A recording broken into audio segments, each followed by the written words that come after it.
Provérbios 28, verso 13. Provérbios 28, verso 13. A palavra de Deus diz assim: o que encobre as suas transgressões jamais prosperará, mas o que as confessa e deixa alcançará misericórdia. Amém. Pai, nós cremos na Tua palavra e cremos que ela nos foi deixada para ensino, para direção, verdade que liberta do erro, do engano, Pai. E que todos nós, essa noite, possamos abrir o nosso coração para ouvir a Tua voz nesse lugar. É só ela que nos interessa, Senhor. Não as filosofias desse mundo, não as histórias, mas a Tua palavra. Palavra que sai da Tua boca, que nos alimenta, que transforma a nossa vida. E que assim ela faça esta noite. Que ela venha nos tocar, que ela venha mudar o nosso procedimento, os nossos pensamentos sejam submissos à Tua voz. Fala conosco pelo poder do Espírito Santo. E eu te peço, ó Deus, dá-me desse poder, usa-me, Senhor, com a unção do Teu Espírito para ministrar de acordo com a Tua vontade, para que todos nós aqui sejamos abençoados pela Tua palavra. É o que eu te peço, em nome de Jesus. Amém. Graças a Deus. Podem sentar, queridos. Amados, este pequeno versículo no livro de Provérbios traz uma verdade muito profunda que o Senhor está deixando para nós. E se você analisar bem as poucas palavras que nós acabamos de ler aqui, o que ele está nos sugerindo é uma vida vitoriosa, irmãos. Parece que não, parece que o assunto central aqui é o pecado, é a transgressão, mas na verdade o assunto central é a vitória, o assunto central é a bênção. Porque, diz o texto, quem encobre as suas transgressões, os seus erros, os seus pecados, não há maneira dessa pessoa prosperar, melhorar, progredir, evoluir. Mas, por outro lado, aquele que adota um outro comportamento completamente diferente, que confessa, fala a respeito das suas transgressões e deixa de praticá-las, ele alcança misericórdia. Que, na verdade, é o que todos nós precisamos. Misericórdia. A Bíblia diz: as misericórdias do Senhor são a causa de não sermos consumidos. Então nós necessitamos delas, não é? Nós necessitamos dessa renovação diária do Senhor na nossa vida. E a única maneira de alcançá-la é fazer o que o texto diz: confessar os nossos erros e deixar de praticá-los. Isso traz a misericórdia. Isso traz, em outras palavras, também a prosperidade dita aqui. Porque aquele que faz o contrário não prospera, não melhora, não evolui. Mas se nós queremos melhorar, a nossa melhora passa pela nossa confissão, passa pela nossa decisão de parar de errar. E o pecado, que é o assunto também desse texto, significa transgressão, a vontade de Deus, aquilo que Deus determinou, aquilo que o Senhor deixou escrito para nós como conduta, como atitudes que Ele espera das suas criaturas, dos seus filhos. Então, toda vez que eu vou contrário à ordem de Deus, eu estou em transgressão à sua vontade, eu estou em pecado. É bem conhecido também, eu já falei algumas vezes à igreja, que a palavra pecado no Antigo Testamento, ela tem um significado de errar o alvo. Como se Deus tivesse traçado uma meta para você, para mim, uma direção, um caminho, e a gente erra esse caminho. A gente erra o alvo que Deus determinou e não acertamos com ele. E isso é o pecado, porque partir para um caminho diferente daquele que Deus traçou para mim, partir para uma história diferente daquela que é a vontade de Deus para mim. Então, erro, transgrido, peco, e é assim que a Bíblia fala. E, queridos, a Bíblia diz também que nenhum ser humano escapa dessa realidade, que é a transgressão, o pecado, o errar o alvo. O homem criado por Deus foi criado com um alvo, Quando Deus criou Adão, o criou com um alvo, um projeto, um propósito. E lá, quando o homem pecou, ele errou esse alvo e se afastou da direção do plano original de Deus. E até hoje, toda a humanidade segue esse mesmo caminho, já nasce debaixo deste erro, desta falta de direção. Então é um problema que acomete a todos nós, e a Bíblia fala sobre isso. Eu quero ler um texto com você que está em Eclesiastes, capítulo número 7, no versículo 20.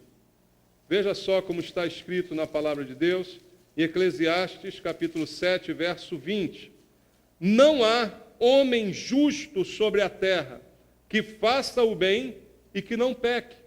Diz a Bíblia que não há nenhum que possa ser qualificado assim como justo, como aquele que sempre faz o bem, que nunca comete um pecado, que nunca comete um erro, um deslize. Essa é a natureza do homem. Diz também o apóstolo Paulo, lá em Romanos 3, 23, e todos conhecem muito bem esse texto, ele também fala a mesma verdade, repete, nos ensina. Pois todos pecaram e carecem da glória de Deus. A quem ele inclui nesse versículo? A todos. Como diz Eclesiastes, não há um homem sequer que não peque, que seja perfeito, que seja justo e que não cometa pecados. Então, é um problema de todos nós. Podemos chegar à conclusão de que na nossa carne, na vida que levamos hoje, que é uma vida ainda em carne, não há bem algum. Tudo o que fazemos está contaminado com a marca do erro, do pecado, do engano. Então essa é uma realidade. A nossa carne, como eu disse várias vezes aqui à igreja, ela não se converte. Quem se converte é o seu espírito, que tem um encontro com Deus. Eu quero ler contigo 1 Coríntios 6,17, um versículo que eu sempre cito a este respeito, e que mostra esta verdade. 1 Coríntios, capítulo 6, versículo número 17. A palavra de Deus diz assim: mas aquele que se une ao Senhor é um espírito com Ele. Nós nos unimos ao Senhor quando realmente nos convertemos e nos tornamos um espírito com o Senhor, mas não a carne. Por isso a Bíblia diz que a carne volta ao pó, mas o espírito volta para Deus quando o homem morre. Não é em carne que nós vamos para o céu. E assim, mesmo aqueles que estiverem vivos na volta do Senhor, a Bíblia diz que serão arrebatados, mas terão os seus corpos transformados. Porque a carne corrupta na qual vivemos hoje, essa não estará no céu. O espírito do homem é que é transformado quando ele se converte. Mas na carne ainda enfrentamos as lutas constantes contra o pecado. Então, amados, nosso espírito habita no nosso corpo. Ele é um com o Senhor se nós nos convertemos. É por isso que a Bíblia diz que nós somos templo do Espírito Santo. Porque agora o nosso espírito está também revestido pelo Espírito de Deus, ao qual nos unimos quando encontramos com o Senhor. E agora temos permanente em nós a habitação do Espírito Santo, no nosso espírito, agindo na nossa vida. Mas se esta habitação, que é permanente, não prevalecer sobre a carne, sobre os desejos da carne, sobre o que a carne ainda quer fazer, nós incorreremos no pecado. Nós incorreremos no erro do alvo, no erro da direção que desagrada a Deus.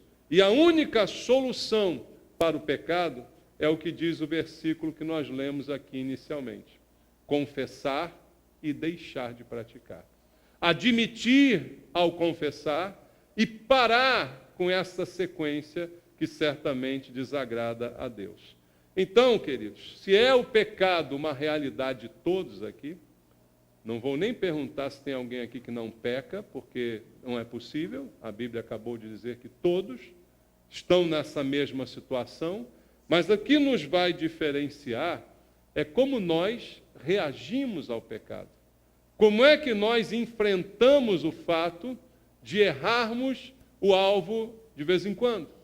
de pecarmos pela natureza que ainda habita em nós, pela natureza humana que nós temos que fazer morrer dia a dia.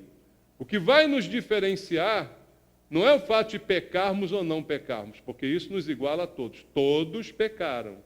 Todos. Não há um justo sequer, não há um que não peque. Então, nisso, todos somos iguais. O que vai fazer diferença entre nós é a maneira como reagimos aos pecados e aos nossos erros. Veja, há alguns exemplos bíblicos que eu quero compartilhar. Primeiramente, Atos 17, 30. Abra comigo a sua Bíblia. No livro de Atos dos Apóstolos, 17, 30, há duas verdades aqui importantíssimas. Está dizendo ali a palavra de Deus, Atos 17, 30. Ora, não levou Deus em conta os tempos da ignorância. Primeira verdade, há um momento de ignorância na minha vida, em que eu erro, de repente, até sem saber que estou errando, em que eu erro, eu peco, mas por ignorância. E a Bíblia diz, Deus não leva em conta o tempo da ignorância. Primeira verdade. Agora, porém, notifica aos homens que todos, em toda parte, façam o quê? Se arrependam. Isso é um pedido ou isso é uma ordem? Uma ordem. O termo usado aqui na versão atualizada é notifica. Uma notificação é uma ordem que tem que ser obedecida sob penas se eu não a obedecer. Então há duas situações. O primeiro é o tempo da ignorância e a Bíblia diz que Deus não leva em conta. Mas agora que a verdade foi revelada, agora que Jesus Cristo se manifestou, agora que aquele que tira o pecado do mundo já está operando, ele notifica, ordena a todos, todos que pecaram, todos que não são justos, todos que se arrependam. A notificação de Deus é essa. A ordem de Deus é exatamente esta. Então, qual a reação de alguns? Pecam, como todos pecaram, como todos pecam, mas não confessam, não admitem, não obedecem, não se arrependem, já porque não confessam, não se arrependem. Para que haja arrependimento é preciso que haja confissão, porque na confissão eu concordo com Deus que eu errei, eu concordo que eu sou um pecador, um transgressor. Se eu não concordo, não há do que me arrepender. Mas no momento que eu concordo, por isso a confissão, eu então sou levado ao arrependimento. E a notificação de Deus é que todos se arrependem. Então muitos agem dessa maneira. Por ignorância do que é pecado, talvez não confessem. Por ignorância. Mas agora estamos no tempo da verdade, em que a verdade nos foi revelada. Então só nos resta uma alternativa: arrepender-se. Mas para arrependimento é necessário a confissão. E há outros que assumem outra postura, eu falei disso aqui recentemente. Abra sua Bíblia em Gênesis, capítulo 4. Há uma outra postura, e aqui vamos usar como exemplo Caim. Gênesis, capítulo 4, versículo 8. Diz assim, disse Caim a Abel, seu irmão, vamos ao campo. Estando eles no campo, sucedeu que se levantou Caim contra Abel, seu irmão, e o matou. Disse o Senhor a Caim, onde está Abel, teu irmão? Ele respondeu, não sei. Acaso sou eu tutor de meu irmão? Qual a reação de Caim, que havia acabado de matar Abel? Havia acabado de pecar, não é? Ele não sabia? O que você acha? Claro que ele sabia. Ele sabia muito bem o que tinha feito, o que tinha acontecido. Mas ao invés de confessar, o que ele faz? Ele esconde. E ainda esconde de uma maneira meio revoltosa, né? Diz, eu não sei. Eu sou, por acaso, tutor do meu irmão, eu sou responsável por saber dele. O cúmulo do cinismo, quando o pecador peca, mas não admite, ainda faz de conta que não é com ele. Ainda diz umas gracinhas, irmãos. Assim muitos por aí, não é? Além de não admitir, já não há ignorância, porque há o conhecimento, há a consciência. Caim não era ignorante, ele sabia muito bem o que tinha feito. Mas o que ele faz? Ele esconde. Ele faz de conta que não é com ele, ele faz de conta que ele não tem nada a ver com aquela situação. Então, o que diferencia a gente é isso. Não é o fato de sermos ou não pecadores, mas é como nós reagimos ao pecado. E há outros que têm uma reação um pouco diferente dessa. Admitem o seu erro. Admitem, até confessam o seu pecado. Concordam que realmente erraram.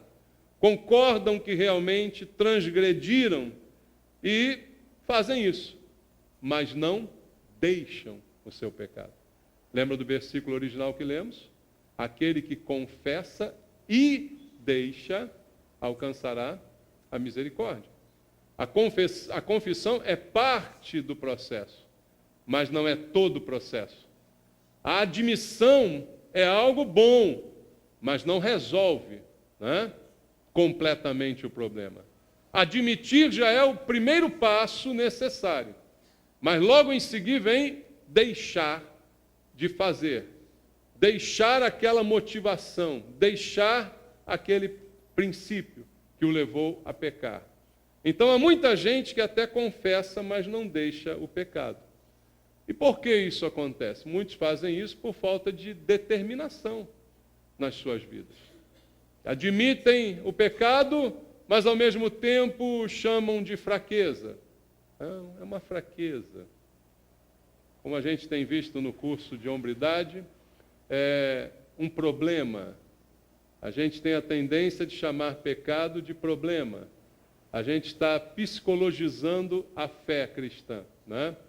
Não, eu não tenho um pecado, eu tenho um problema. Eu tenho um problema com drogas, eu tenho um problema com adultério, eu tenho um problema com fofoca, eu tenho um problema. Quando eu chamo de problema, não é um pecado, eu quero até que alguém tenha pena de mim, concorda? E quem tem um problema, coitadinho, tem um problema com o pecado, né? Não, não tem um problema, tem um pecado. E o pecado tem que ser confessado e deixado. O problema a gente pode dar um tratamento, né, que pode se prolongar anos e anos. Mas Deus não chama pecado de problema, Deus chama pecado de pecado. E Deus não propõe um tratamento de anos e anos para o pecado. Deus propõe confessar e deixar, imediato. Não se resolve a longo prazo, se resolve imediatamente, confessando e deixando. Mas muitas vezes há essa falta de determinação nas pessoas, em se esconderem atrás do problema que elas até admitem, mas não certamente como um pecado, uma ofensa a Deus. E isso é o que tem atrapalhado muitos nessa reação, e por isso muitos não prosperam, como diz aqui o texto que a gente acabou de ler. E essa é a razão que muita gente deixa de desfrutar bênçãos de Deus. Porque eu lembro a você mais uma vez o texto que eu li contigo. Aquele que encobre as suas transgressões jamais prosperará. Eu não estou falando de dinheiro. Prosperar não é ter dinheiro. Prosperar é melhorar a cada dia. E quem esconde, quem não confessa, não deixa, quem enruste, não melhora a cada dia. Muito pelo contrário, o que a Bíblia diz é vai de mal a pior. Um abismo chama outro abismo. A Bíblia diz algo completamente diferente. Não é só o fato de não prosperar. Eu não melhorei, mas também não piorei. Fiquei na mesma. Não. A Bíblia diz que piora, entendeu? Um abismo chama outro. E a pessoa vai de mal a pior. E a situação posterior é pior do que a situação inicial. Assim a Bíblia fala em diversos textos para nós, não é? Então essas pessoas que reagem assim ao pecado vão viver em constante luta, constantes altos e baixos, como o povo de Israel, não é? Lembra da caminhada do povo de Israel no deserto? Era uma sucessão de erros e confissões. Erros e confissões. Mas os erros voltavam sempre a se repetir. Percebeu isso na Bíblia? Eram os mesmos erros. Quando você diz que Israel murmurou, eu preguei aqui semana passada, quantos textos de murmuração tem no Antigo Testamento? É um monte. Era o mesmo pecado. Aí confessavam, aí recebiam um castigo, aí levavam uma surra, tinham que comer codornizes até sair pelos narizes, e depois voltavam a murmurar de novo. É um pecado admitido, mas não abandonado. Não há uma mudança de comportamento, de rumo. Então isso impede a prosperidade, isso impede a melhora de vida, isso traz a piora de vida. E Israel foi assim piorando. Olha a história de Israel, o que aconteceu com Israel, piorou a cada dia. Piorou, até se dividir, 2 povos, reino do norte e reino do sul. Reino do norte piora, até os assírios virem e acabarem com eles. Reino do sul piora, até os babilônios virem e dominarem. Aí são libertos, voltam para Israel, piora, até serem dominados por outros povos e serem dispersos e tudo até hoje. Não melhora. Enquanto não há confissão, admissão e atitude de deixar, apenas admitir não resolve. É muito bonito, é muito elogiável. Eu admito que eu errei. Mas não resolve. Se não deixar, se não parar, se não interromper, não é isso que Deus está dizendo aqui, entende, irmãos? E a gente precisa reagir ao pecado de uma maneira diferente. E há também aqueles que reagem da maneira bíblica, correta, como a Bíblia diz em Provérbios 28, 13. Quem são? São aqueles que confessam e fazem o que mais? Deixam. Admitem o erro, né? Admitem, mas deixam. Admitem o erro e param de praticá-lo, interrompem. Veja, a Bíblia diz sobre os cristãos: aquele que é nascido de Deus não vive na prática do pecado. A natureza é do pecado, a inclinação é do pecado, o corpo é do pecado. Eu já disse para você desde o início da mensagem, quem se converte é o espírito. Então a inclinação natural é o pecado, mas a prática não existe na vida do que é convertido. Praticar alguma coisa é repetir com insistência no intuito de aperfeiçoar-se. Quando você diz que pratica esporte, quer dizer o quê? Você repete o esporte sempre para ficar melhor naquele esporte. Pratico o tênis, eu repito o tênis sempre para ficar melhor no tênis. Quem pratica pecado, repete o pecado constantemente para ficar melhor no pecado. Tem gente especialista. Né? Tem gente que é craque em pecado, né, irmãos? Por quê? Praticam. Mas a Bíblia diz que o que é nascido de Deus, embora esteja sujeito ao pecado, ele não vive na prática constante. Me leva a crer, então, que esse grupo é realmente o que é convertido. Porque confessa e deixa. Bom, mas o que isso quer dizer? Quer dizer que esse pecado que eu deixei não vai me assediar novamente? Não, claro que vai. Claro que vai. Você confessou e você deixou. A atitude foi a atitude de encarar e resolver. Agora a vida continua, a vida segue. E o tentador sempre estará tentando. A luta da carne contra o espírito, a Bíblia diz que não tem prazo para terminar. Só termina quando você não estiver mais na carne. Isso quer dizer que você morreu. Entendeu? Quando você não estiver mais habitando na carne, quer dizer que você morreu. Nunca vai haver um momento da sua vida que você fique tão santo, que a tua carne virou santa, vai contigo para o céu. Não existe. Carne podre. Ela apodrece quando você morre, fede quando você morre. Sabia disso? Pode botar formol, não tem jeito, vai feder. E carne é podre. Então, por mais santo que você seja, você é santo no espírito. A vantagem de ser santo é que você fortalece o espírito. E aí, se você andar no espírito, jamais satisfaz os desejos da carne, o que diz a Bíblia. Você fortalece o espírito, ele começa a ganhar da carne. Agora, dá a trela para a carne para você ver quem é que vai ganhar. Ela começa a ganhar de novo. Então, quando eu confesso e deixo, não quer dizer que esse pecado nunca mais vai me assediar. Vai. E pode ser até que por acidente eu acabe de novo, em outro momento, cometendo novamente. Aí o que eu faço? Confesso de novo e deixo de novo. Com determinação, com postura. E quanto maior for a determinação e a postura, menos chance esse pecado tem de voltar a ser praticado. Essa é a atitude que esse texto está propondo para nós. Porque se o verdadeiro arrependimento acontece, há uma verdadeira mudança de vida. Falei aqui outro dia também do significado de arrependimento. Pender é cair. Para onde você vai pender? Para a direita ou para a esquerda? Você vai cair para a direita ou vai cair para a esquerda? Se inclinar. Pender é isso. Arrepender, o arre é dizer não quero de novo. Arre, não quero. Não, negação. Não quero pender, não quero cair de novo. Não quero me inclinar mais para a carne. Não quero me inclinar mais para esse pecado. O arrependimento inclui essa decisão de não querer mais. Então, o verdadeiro arrependimento provoca uma verdadeira mudança de vida, radical. Como eu disse, não é infalível. Pode ser que por um acidente você acabe incorrendo novamente num erro já arrependido. Mas, quando ele é firme e forte, as chances disso acontecer são muito pequenas e remotas. Então, amados, as atitudes frente ao pecado admitem essas que eu te falei.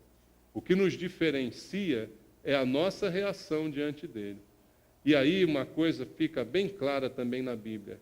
Hoje o homem não pode mais alegar ignorância, como está lá em Atos 17:30. O tempo da ignorância, especialmente para nós cristãos aqui. Quem de nós pode dizer, eu não sabia que era errado? Sinceramente, nenhum de nós. Nenhum de nós que conhece a Bíblia, que vem à igreja, que ouve pregação, que está na vida cristã, pode alegar ignorância para qualquer coisa. Primeiro porque tudo nos foi revelado. Está aí, ó. Você tem maior facilidade de comprar a Bíblia, você tem maior facilidade de ter quantas você quiser em casa. Então, nenhum de nós pode alegar ignorância. Não existe mais ignorância. Porque Deus está sempre nos mostrando, pela palavra e por diversas outras maneiras. Deus fala conosco. Fala ou não fala, irmãos? Essa é a importância de você entender o Espírito Santo. Você não é templo do Espírito Santo? Que diferença faz isso? A diferença faz é que ele está sempre lá gritando dentro do templo. Entendeu? O Espírito Santo está sempre lá gritando contigo. Ó, para com isso, meu filho. Para que está errado. As coisas vão acontecendo, ele vai mostrando. O Espírito Santo fala, irmãos. Abra a Bíblia em João 16:8. Olha só o que está escrito no Evangelho segundo João, capítulo 16, verso 8. Está escrito assim: quando ele vier, falando do Espírito Santo, convencerá o mundo de quê? Do pecado, da justiça e do juízo. O Espírito Santo convence. E como que ele convence? Falando, mostrando, olha, isso é pecado. Como é que ele convence do pecado? Ele diz, ó, isso é pecado. Não é alguém que tem que dizer para mim, não é o pastor que tem que dizer para você o que é pecado. O Espírito Santo está em você, ele te fala o que é pecado. Ele te fala, quando não há paz no teu coração, é pecado. Pode crer nisso, tá? A paz de Cristo, a Bíblia diz, é o árbitro do coração. Está fazendo uma coisa sem paz, pode saber que está errado. Pode saber que está em pecado. Paz é juiz do coração. Então o Espírito Santo, ele fala, ele convence. E Deus também fala pela palavra que foi inspirada pelo Espírito Santo. Abra aí a Bíblia em Hebreus capítulo 4. Hebreus capítulo 4, versículo 12 e versículo 13. Abra aí a palavra de Deus. Hebreus 4, 12 e 13. Porque a palavra de Deus é o quê? Viva e eficaz e mais cortante do que qualquer espada de 2 gumes, e penetra até o ponto de dividir a alma e espírito, juntas e medulas, é apta para discernir os pensamentos e propósitos, desejos do coração. E não há criatura que não seja manifesta na sua presença. Pelo contrário, todas as coisas estão descobertas e patentes aos olhos daqueles a quem temos de prestar contas. Então, pela palavra, Deus também revela a nós. A palavra de Deus vem como uma espada, dividindo, penetrando e mostrando, revelando o interior. Uma espada que corta e mostra o que está dentro.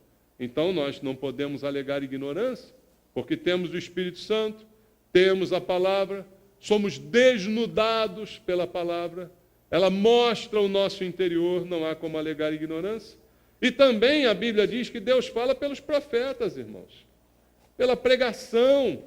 Veja para mim aqui, 2 Samuel Segundo Samuel, capítulo número 12. É um texto também que eu citei recentemente. Segundo Samuel, capítulo 12, a gente tem aqui o rei Davi, logo depois de ter cometido um pecado, né, que foi conhecido, que o marcou. E aí o que acontece? Deus manda a ele um profeta Natã. Versículo 1. O Senhor enviou Natã a Davi. Chegando Natã, Davi disse-lhe: havia numa cidade 2 homens, um rico e outro pobre. Natã começa a contar uma história. Porque até esse momento, Davi, que pecou, tinha praticado o pecado, estava meio que esquecido, estava meio fazendo de conta, igual Caim, que não era com ele, sabe? Não fui eu que fiz, não sei. Apareceu uma mulher grávida aí, mas não sei de onde veio. Sabe como é que é? Davi estava assim ainda. Aí Deus manda o profeta vai lá e começa a contar. Olha, tinha 2 homens, um rico e outro pobre. E começa a falar com ele. Versículo 5. Então o furor de Davi se acendeu sobremaneira contra aquele homem e disse a Natã: tão certo como vive o Senhor, o homem que fez isso deve ser morto. Natã conta uma história, né, que era, na verdade, a história de Davi. E ele não estava sabendo. Porque isso também ensina para a gente o seguinte: nós somos muito rigorosos quando julgamos os outros, né? Não, que absurdo, esse homem tem que morrer. É um absurdo, como é que o homem faz uma coisa dessa? Não pode, tem que matar. Mata, esfola. O julgamento de Davi foi imediato, ele ficou revoltado. Esqueceu tudo, né, irmãos? E aí a Bíblia continua dizendo no verso 7. Então disse Natã a Davi: tu és o homem, assim diz o Senhor, Deus de Israel. E eu te ungi rei sobre Israel, e eu te livrei das mãos de Saul. Deus lembrou umas coisinhas para ele. Ó. Deus diz assim: esse aí que você está odiando, quer matar, é você mesmo. Por que você não se mata, desgraçado? Matar os outros é fácil, né? Vai matar você, essa tua carninha aí que gosta de mulher nova, isso tu não quer, né? Foi isso que Deus disse a ele. Em outras palavras, né?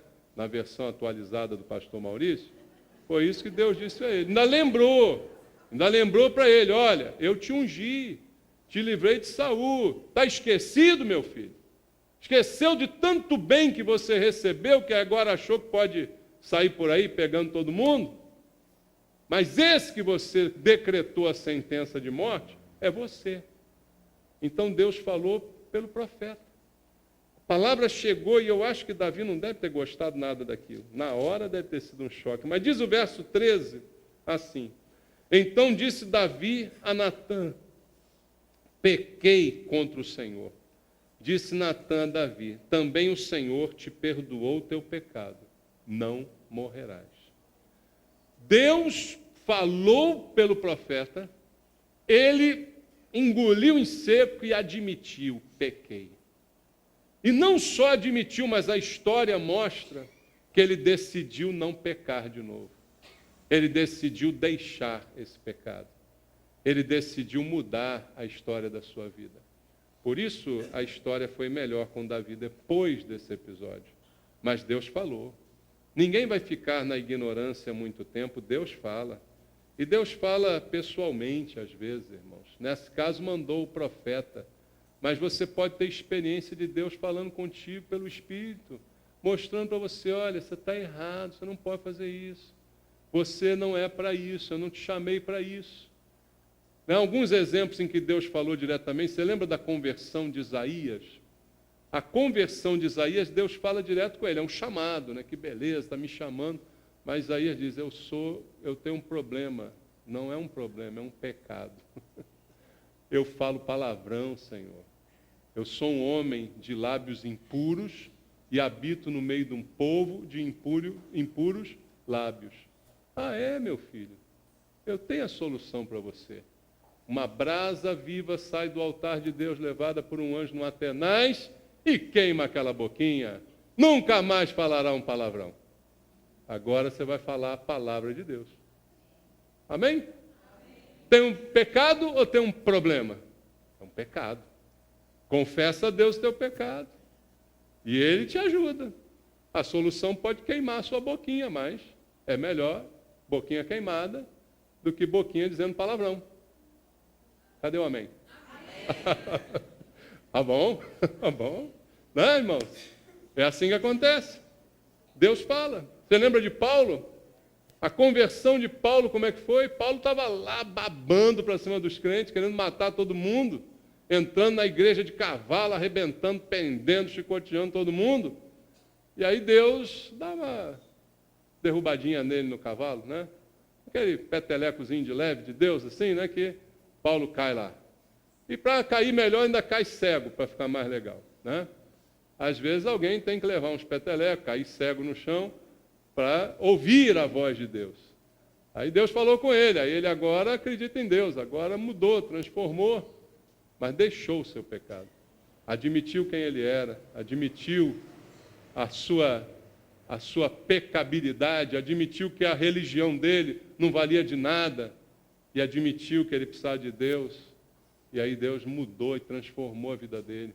Paulo foi o homem mais próspero da Bíblia, né? Em termos de melhoria. Quem tem mais melhoria do que Paulo, né, irmãos? Você encarar a prosperidade com melhoria de vida, o cara sai de um polo para outro, completamente novo, diferente, transformado. Então, o que aconteceu? Deus falou. Não há ignorância mais para nós que estamos com Deus. Então, se o pecado vier, só tem uma alternativa: confessar e deixar. E a misericórdia vai alcançar.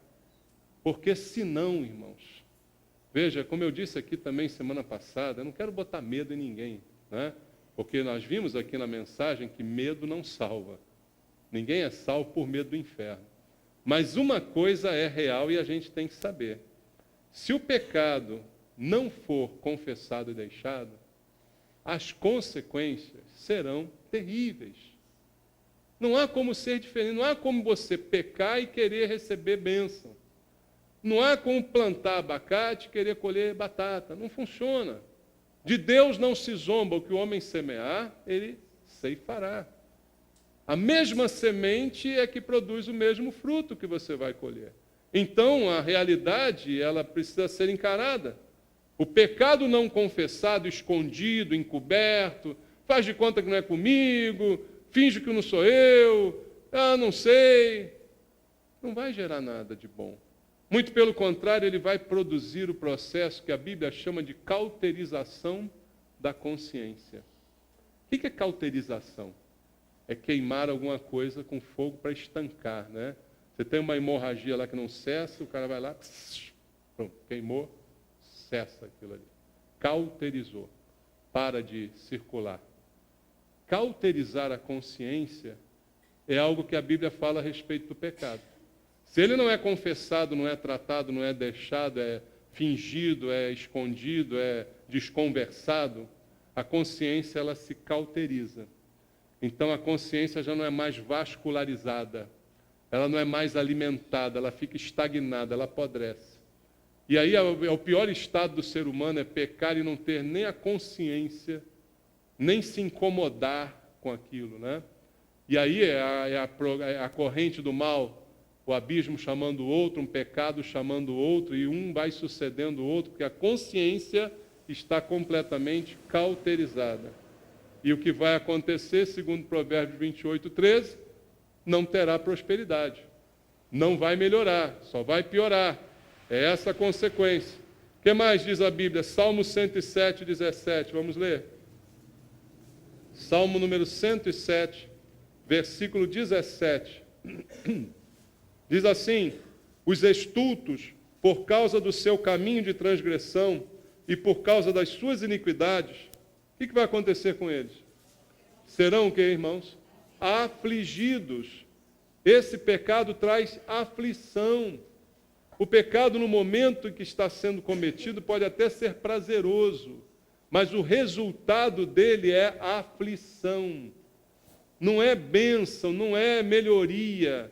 O resultado do erro é sempre aflição. E serão afligidos, diz o Senhor. Veja mais, Salmo 32, versículo 3 e 4. Usando como exemplo agora o próprio Davi. Salmo número 32, verso 3. Olha só o que ele diz: enquanto calei os meus pecados. Davi que está falando aqui, irmãos. Enquanto eu fiz de conta que não era comigo, que não fui eu, calei. Envelheceram os meus ossos, pelos meus constantes gemidos todo dia. Porque a tua mão pesava dia e noite sobre mim, e o meu vigor se tornou em sequidão e estio. Pesava a mão de Deus. Ele sentia peso na sua vida. Ele sentia opressão na sua vida. Por quê? Porque calou a respeito dos seus pecados. Ou seja, não admitiu, não confessou, não encarou de frente e tomou uma decisão a respeito dele. Só aconteceu quando Natan foi, e a gente leu a história aqui.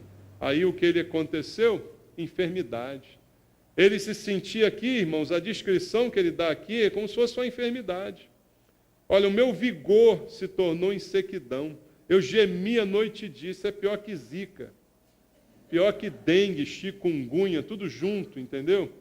Ele estava lá gemendo noite e dia, sem vigor, sem vontade de sair da cama, cansado, sobrecarregado, um peso na sua vida. Por quê? Não confessou. Quer se livrar do peso? Confessa e deixa. Faz completo o serviço. Entende?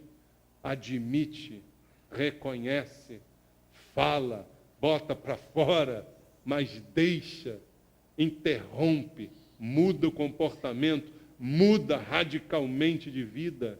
É isso que traz paz, traz saúde, traz prosperidade, traz melhora, traz ânimo, traz vigor, traz energia. Pecado suga a energia da pessoa. Pecado deixa você de cama. Encare essa realidade, meu amado. E outra coisa que o pecado faz, e mais grave talvez, é que nos afasta de Deus. Olha o que diz Isaías 59. Você conhece, né? Eis que a mão do Senhor não está encolhida para que não possa salvar, nem surdo o seu ouvido para não poder ouvir. Mas as vossas iniquidades fazem separação entre vós e o vosso Deus. Os vossos pecados encobrem o seu rosto de vós, para que vos não ouça. Então o pecado separa de Deus. Deus está com os ouvidos atentos. Você peca, ele sabe, ele fica esperando. Quando é que ele vai admitir? Quando é que ele vai confessar? Ah, não confessa, então eu me afasto dele. Ah, não admite, então ele fica só. Eu me retiro, eu vou para longe. Nossos pecados fazem separação entre nós e o nosso Deus. E por fim, o mais conhecido, talvez, texto sobre o pecado e a sua consequência está em Romanos 6, 23. Todos nós sabemos. Romanos 6, 23 está escrito: porque o salário do pecado é o quê? A morte. Mas o dom gratuito de Deus é a vida eterna em Cristo Jesus, nosso Senhor. Há um abismo e há um destino completamente diferente. O pecado, morte. Morte. Mas o dom gratuito, vida eterna. O pecado, doença, enfermidade, cansaço, sequidão. A vida do perdão, da prática da justiça, paz, alegria, né? Prosperidade, saúde. Entende? É o caminho. Qual que eu quero? Qual que eu escolho? Com o pecado, irmãos, não tem acordo. Não dá para fazer de conta que ele não aconteceu. Se o pecado existe ou existiu, ele precisa ser confessado e deixado. E aí o que vem? A misericórdia.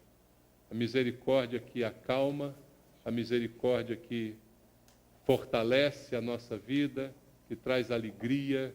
Como é bom saber que nós temos um Deus de misericórdia, né? Como é bom. Mas o Deus é de misericórdia para aquele que confessa e deixa. Você acha que tem misericórdia aquele que não confessar e não deixar? Será que alguém aqui se ilude achando que alguém que não confessar e não deixar, lá na hora do encontro com Deus vai encontrar misericórdia? Não, vai encontrar juízo. Porque Deus é Deus de justiça. E o salário do pecado é a morte. Então Deus é misericordioso para quem? Para todo mundo? Não. Para aquele que confessa e deixa. Para aquele que admite e interrompe. Ah, Deus é misericordioso, meu irmão. Pode continuar com o seu problema. Ele entende você. Ele te ama. Conversa fiada. Ele entende e ama aquele que confessa e deixa. É isso que Deus entende. É a confissão e a mudança de comportamento. E aí a misericórdia te alcança. Porque quando você confessou e deixou, você não ficou perfeito ainda. Você ainda precisa de misericórdia. Mas o pior é aquele que não confessa, não deixa, uma porcaria, vive a vida inteira com uma porcaria, depois, Senhor, tem misericórdia de mim. Não terá. Infelizmente a verdade é essa, não terá. Então, pecado é coisa séria, irmãos. Confesse e deixe. E a misericórdia estará sempre sobre a nossa vida. E a gente precisa dela. Eu preciso de misericórdia. Você precisa? Confesse e deixe. É o único caminho. Amém?